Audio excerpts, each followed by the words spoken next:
What is brain? Utak. Pati sa utak ng ating mga buto. Just imagine kung gaano kakapangyarihan ng salita ng Panginoon.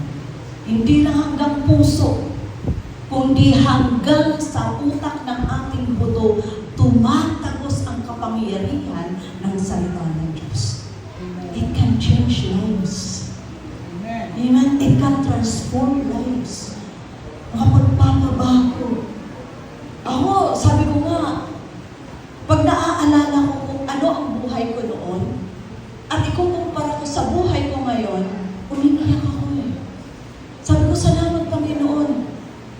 Ako ay iyong hinugot mula sa kumunoy ng buhay makasalanan.